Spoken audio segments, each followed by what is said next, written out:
Hello and welcome to the Third Sector. I'm your host, Tamara Brinkman. In our society, there are three sectors: the public, the private, and the nonprofit, and it's that third sector that we're here to talk about today. Joining me for today's episode, we are so fortunate to have Denise Retz, who is the Park Superintendent for Richmond Parks Department, joining us today. Thank you, Denise, for joining the show. Thank you for having me. Well, I'm very excited because Parks has a lot of really exciting things going on, and we get Denise for the whole episode today to take us through all parts of what Parks is doing and all their exciting new upcoming expansions and changes, and we're just so excited to have you here. So I'm going to just stop talking and turn it over to you, really. Okay. Well, Parks always has wonderful things going on. We have a ton of great park team that helps with this. There's tremendous passion and makes things shine and takes care of things every day for this community, and we enjoy doing it. So it's our pleasure. And so we appreciate all the support, obviously, that is given to our parks over time and the generosity that we receive. So thank you so much. And we wouldn't be able to do the things that we do each day if it wasn't for the community and the generous donors and funders. And that's why we're able to do some of the projects I'm going to tell you about today. Yes. So a little bit about this particular book, which is very exciting. They say this is kind of... Yeah, here, there you go. Yeah, there we go. So this is what I'd like to say is a book published by our community. So this is called our Gorge Activation Plan. And while it has all these fun little sticky notes all over it, because I like to go through it and tell people all the fun little things, but this is basically has been derived off of our comprehensive plan for our Parks Department back in 2020. And so not only did the city do a comprehensive plan before that in 2019, but then we did one in 2020 for our park. And both of those plans suggested a sub-plan for the gorge. And so we worked through this particular plan with our community, and it was a community input plan to say, what would we like to see if we reinvented the gorge and really improved the gorge for destination enhancement. And so this particular book here and plan, it just calls all that out. And so we've been working really hard, and this is something you can find on our website, and we'll put our website here for more information. But basically, we talked to the community and said, you know, what would make the gorge a destination for people to come, and what would you like to see here? We also researched with consultants things that would make an impact here. And so some of the things that were identified are things like improving what we already have. So as you know, our oldest trail, which is our Gorge Trail, it's wonderful, it's beautiful, it's surrounded by trees, and it follows our gorge. And so, you know, it's repairing that and making sure that that is safe for all of our trail users. So that's the first and foremost. But trail expansion on the south end. So our test road trailhead is just a little dilapidated. It needs a little bit more of an expansion. So expanding that and making sure that that can house several people who come in and visit our trail and our gorge. And so really making sure those things are really going to be our phase one opportunity, is repair and enhance really the south end of the gorge. And so we worked really hard with the DNR. We were able to get $1 million of funding right off the bat for our phase one. So that's very exciting for us. And so we were able to start that right away with some partners, Redevelopment Commission and the DNR. And so for our, just really quick, tell our viewers who the DNR are or is. Yeah, the Department of Natural Resources. Perfect, thank you. State organization and agency. And so, yeah, we work really well with them. And it was a Land and Water Conservation Fund grant that we applied for. By having this and by having our comprehensive master plan, we're able to apply for those. So it was the steps in the right direction. And so we were fully funded at that amount at $500,000 to be able to work towards these expansion projects. And so phase 1 kicked off. We've been working on design and engineering already. So some of this, like I said, is the repair of what we already have, and then some expansion at the south end to accommodate what we're going to continue to see happening in the gorge. A lot of the other part is trail nodes, basically rest points along the trail. So there'll be a bench, there'll be bike racks, there'll be a trash can. These rest points along the way that you can feel comfortable sitting down and relaxing along the trail all the way in the south end. So some of that enhancements will be really a nice addition to our gorge trail. So that's really phase 1, and it's been paid for, and so we're really excited about that. And what's the timeline for phase 1? So we will bid out. You mentioned it started already, some of it. We're bidding out, and construction will begin yet this year, and it will be completed by 2025. Okay, so we're in 24, 25, so already next year, some exciting things to come with those improvements, and very exciting. And then phase 2, we were able to get some additional funding from our friends at HELP and the county and Tourism Bureau. So we are working already on phase 2 alongside phase 1. So we're going to have some kayak launches in the south end and the north end. So be able to actually put in your own kayak or your canoe and be able to traverse down the gorge. And so that's really exciting as well, that we're going to have those opportunities.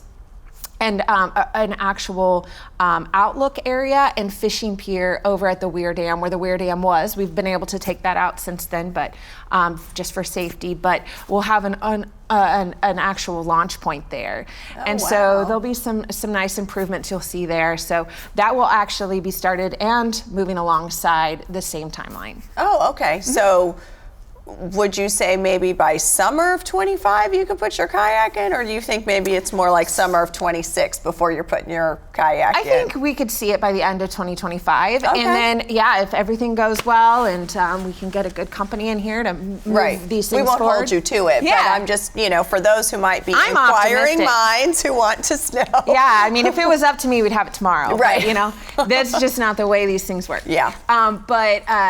So these are really exciting opportunities for the gorge and for our visitors and for our communities, so that we can have more people coming, staying here, playing here, maybe moving here, and and wanting to continue to live here. That's the whole point. Is we want people to love our parks. We want people to love our community, we just have all these resources and we have all these opportunities. Just have to make them shine just a little bit more. And what's so wonderful about parks is it's open to everybody. It doesn't matter who you are. It doesn't matter if you're having a good day or a bad day. It doesn't matter how much money you make. It doesn't matter. It's wide open to all ages. It's great for everybody of every socioeconomic level. I mean, it's just so fabulous that a community this size has such, great parks and trails, and we are investing in maintaining those and improving them and expanding that wonderful green space. Yeah, absolutely. And phase 3, or the continued improvements of the gorge, we were able to see some funding coming in from the Lilly support and Earlham's big grant that we've received for $25 million. And so we're working through all of that, and we were able to receive 2.5 of that. And so we're working through zip lining also in the gorge, which is very exciting. And so there's all kinds of things that can happen, and we're working through some private public partnerships for that, and potentially some outfitters to do kayaking and canoeing and things like that. So, I mean, there's all kinds of opportunities in the gorge, and that's just one thing we're working on. We have this wonderful rec guide that we just finished, and this is just out now for spring, and this goes through our end of our year for parks, and it was just out in the Palladium item, and you can pick them up at several places, including tourism and several locations with our partners such as United Way. But we have all kinds of things in here, all of our events, all of our facilities, and all the things that we do right here in this guide so that you know exactly what's going on. So that's really fun to be able to share that with everyone. Is that all also on your website? It is. Oh, see, also there you go. on our website, yes. For those that want to go digital, and we've got hard copy for those that like the old school. You got digital for those that like the new. Absolutely. So good deal. So yes. not at all. Yes, and you were talking a little bit about our trails, and one thing we were able to do this year in our rec guide, and one thing we were able to do with our help with the county, is we now have all of our trails mapped. Oh, how cool. So even foot trails, that paved trails, neat? yeah, this is all in our rec guide, and it's also on our website where you can actually see all of our trails in our park system and be able to take advantage of all of those trails. You know exactly what you're walking, and so it's really great. We have about 8 miles of trails throughout our park system, which is pretty large. 8 miles, wow. Pretty large for a park system of our size. 1,100 acres. We call ourselves a little park rich for our community, our size. We feel very blessed to be able to have that much acreage, but we're also blessed to have this much trails. And our trail and service leader is working really hard to continue to maintain these trails, as is our parks team, and making sure they're safe and beautiful for you to go out and get on. So make sure to grab your copy so you have your copy of your trails as well, or get online and print off your copy today. Yeah. That'll be fantastic. Yeah. I mean, you guys, what I keep hearing and noticing is a lot of collaboration, working with a lot of partners, a lot of people in the community, the city itself, philanthropy, funders, and I think that's so great. It's just another illustration that the power in coming together, we can make things happen. Absolutely. You can move the needle on that, but you can't do it by yourself. Absolutely. Little you can do, when you're by yourself, you can do so little, but together we can always do more. Yeah. And, Parks has always been the component that we want to partner with as many people as possible so we can serve more people. So that's why we're able to, partner with other nonprofits so that they can utilize our parks, and we help with the cleanup, we help with the stocking of the restrooms and all of that so they can utilize our parks as well to do fundraisers, the Y trees, different 5Ks that you participate in the parks sometimes are not put on by the Parks Department. You'll see that, but we play a small role because we think it's important, not only for that nonprofit, but also for them to raise the money that they need to be able to stay afloat. And so that is just one thing that we love to be a part of and play that small role if they have those events in our parks. Yeah. So let's see. So we've talked about the gorge. We've talked a little bit about the rec guide, so we know where to get it and we can find it. We've discussed some of the trails and how you can find all of those things. If you didn't know, Parks Department also oversees our farmers market. So let's talk a little bit about the farmers market. We are fortunate that it goes all year round. It does have to move locations because sadly we don't have year-round outside weather. But luckily we have year-round farmers market. So tell us what's going on in the farmers market. Yeah, so we are one of a handful of farmers markets that do have a year-round market. We are very excited to be able to say that. Just this last year, I don't know how many people are aware, but we actually were ranked 7th nationwide with our market and 2nd statewide. And so that is something that is just dynamic. We feel that our market shines. We feel that our market is, now that it's nationally ranked and state ranked, is an awesome option that we can shout from the rooftops. I'm sure you saw the billboards up that highlighted that. But these opportunities that we have for our market and for our market goers and our vendors, I think are unlike any other market.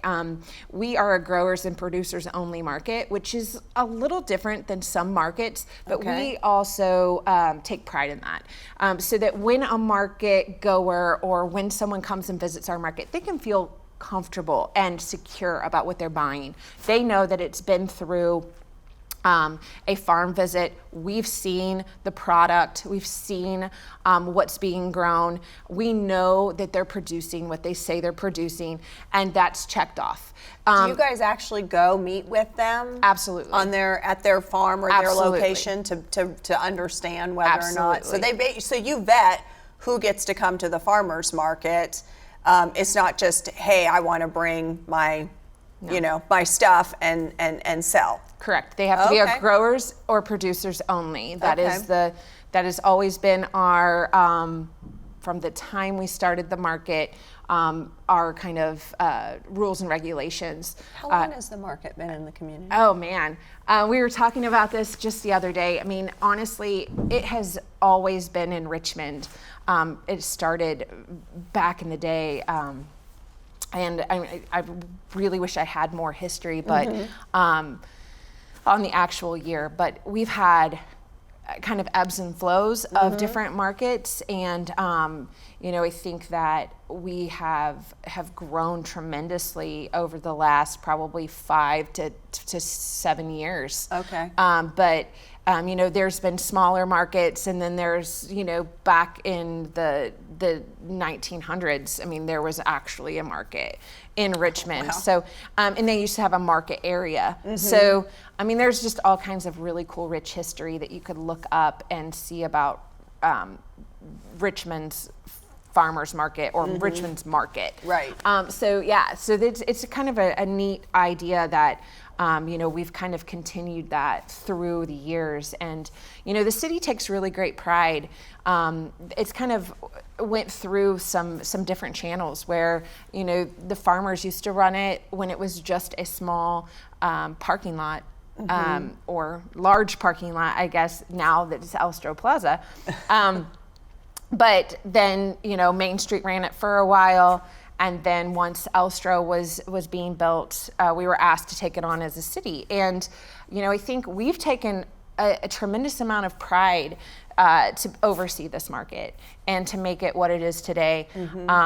And give not only the vendors an opportunity to be successful, but also everyone who comes into the market to be able to give them an opportunity that they might need for local food access, including doubling our SNAP benefits, and now new this year, doubling WIC benefits. And so these opportunities not only help those coming to the market that might need that, but also it helps our vendor.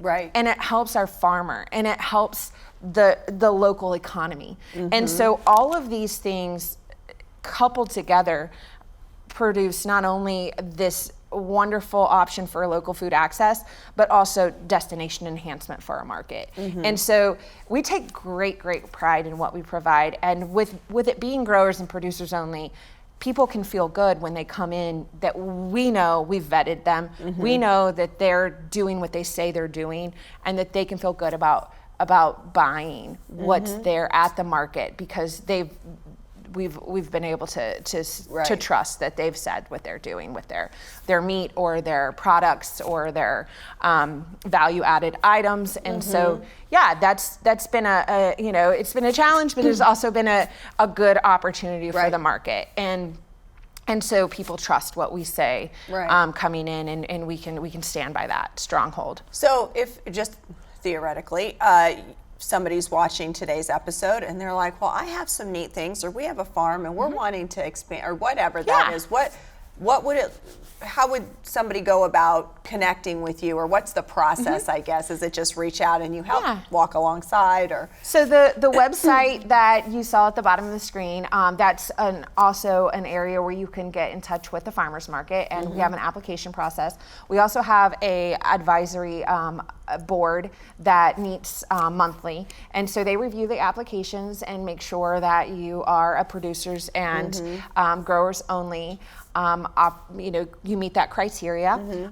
If you're a new market vendor that you're looking to produce and be a part of the market, we would come out and do a farm visit or a visit on your items and make sure how you're actually producing those, and just check that off. We have a check sheet for consistent for every single new vendor. Right. And so those things that ran through the advisory board team for that. Right.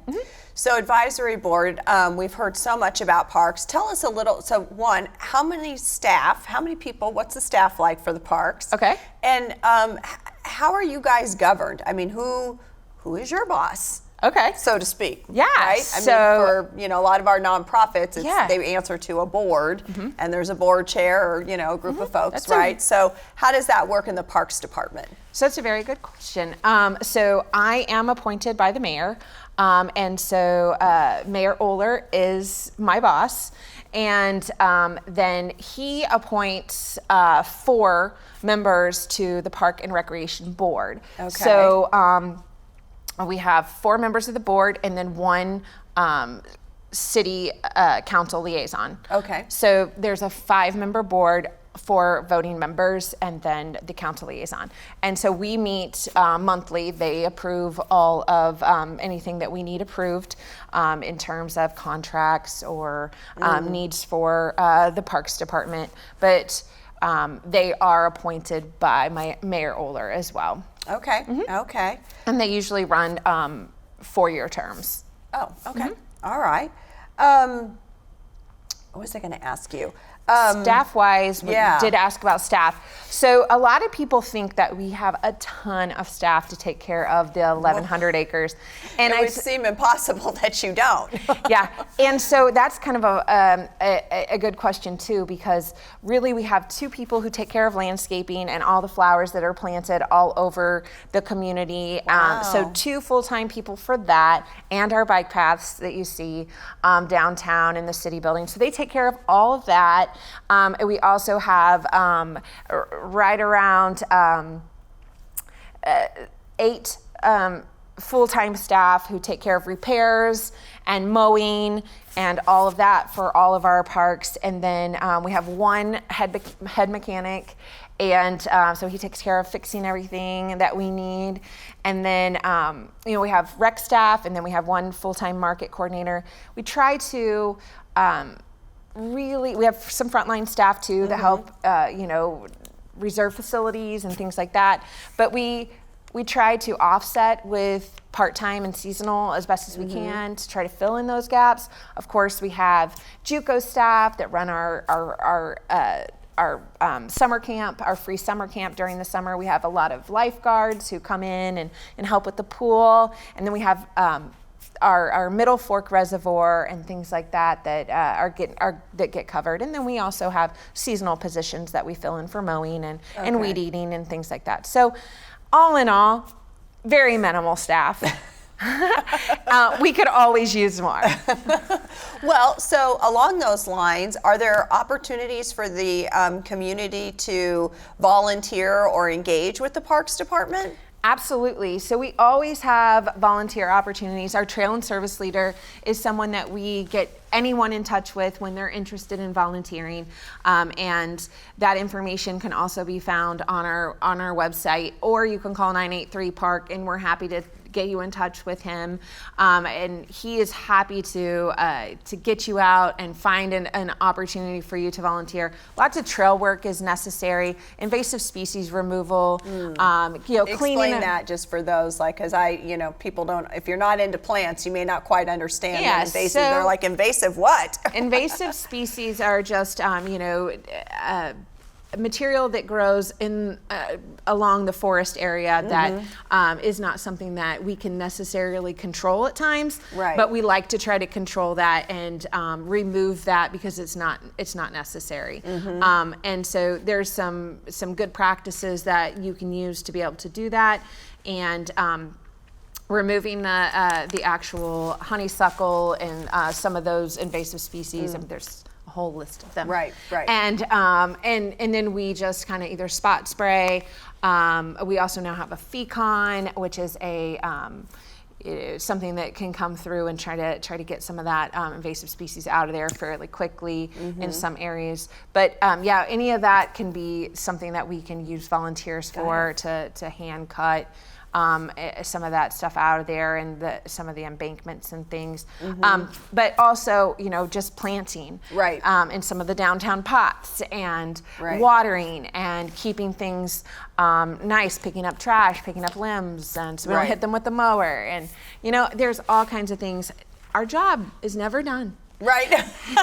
So it is year round, isn't it? It is, and we can always use help, and we can also use help at events. And there's plenty of people who do volunteer, and we appreciate your time always for that. And so lots of times there's many organizations that come out and volunteer, and also companies that volunteer on a regular basis. So we appreciate that. I was going to ask, if you're looking for a way to get your company engaged in the community, and you've got some folks that want to volunteer some time, well, think about setting up a day with parks here.